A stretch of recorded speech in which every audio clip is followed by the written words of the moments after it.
In a world where downsizing is portrayed as a virtue, does smaller mean better? That's the question raised by the standard Porsche 718 Cayman and its Mighty Mouse engine.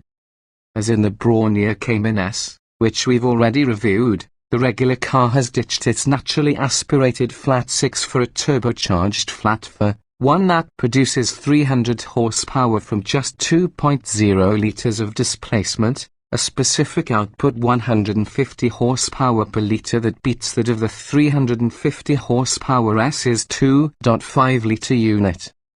Okay, so Volkswagen will sell you a Golf with a similar amount of bang per cubic centimetre, but the fact that Porsche's entry-level sports car now has a power output that starts with a 3 is worth celebrating. The last time Zuffenhausen brought us an engine this size was in the 924, with a motor that, in its original form and running with the US emission controls, produced just 95 horsepower. How things have changed.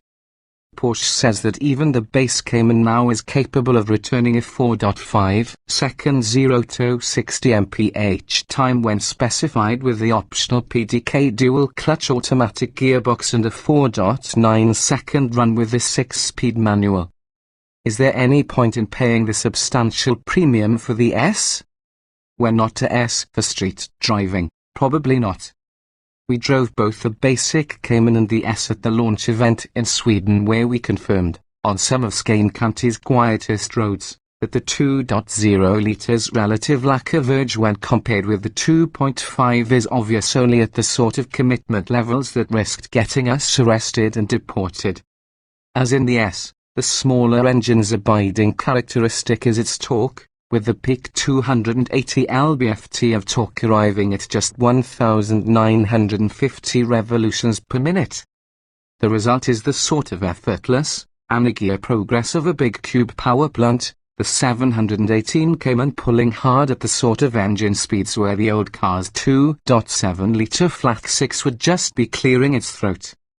The flip side, as is usually the case in these modern tales of turbocharged progress, is that the new Cayman can't match its predecessor's keenness for being revved hard, or deliver the zinging soundtrack it used to make in proximity to its red line. While the new car's fuel cut-off is just 300 revolutions per minute shy of the old one's, it has markedly less enthusiasm for touching it. The ironed flatness of the engine's torque curve means there's little obvious reduction in acceleration when one upshifts 1,000 or even 2,000 revolutions per minute early. And although the new car gets louder as the limiter approaches, it lacks its predecessor's spine-tingling change in pitch. As we noted in the 718 Boxster and Cayman S, the new engine also has a tick-tick-tick idle note that anyone over 35 might associate with an air-cooled Volkswagen Beetle.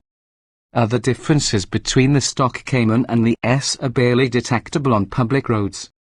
The 2.0 litre feels fractionally slower to respond than the 2.5 when asked to deal with big throttle openings at low engine speeds, in part because it lacks the S's variable vent turbocharger, in addition to having 20% less displacement.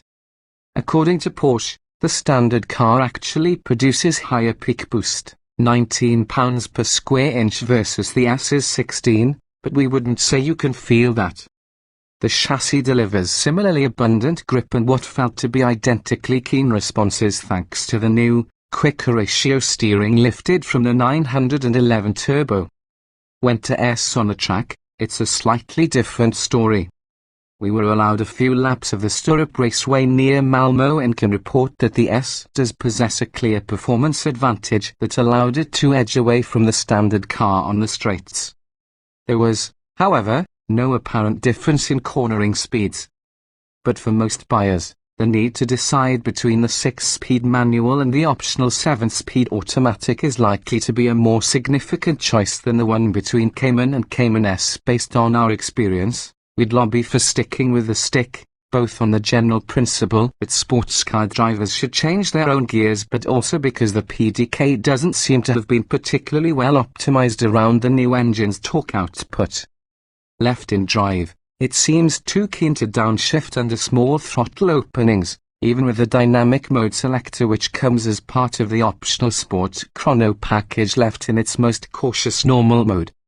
Taking direct control of gear selection solved the problem, but the manual gearbox also allows the new engine a better chance to demonstrate the breadth of its mid-range muscle.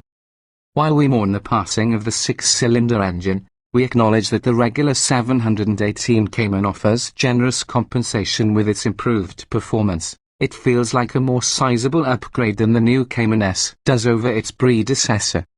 While US Cayman buyers have tended to presume that the S is better, with the majority previously going for either it or the GTS, the basic car now feels close enough on everything except on track performance to make us doubt the value of the S's $12,400 hit to the wallet. This feels like the smarter choice.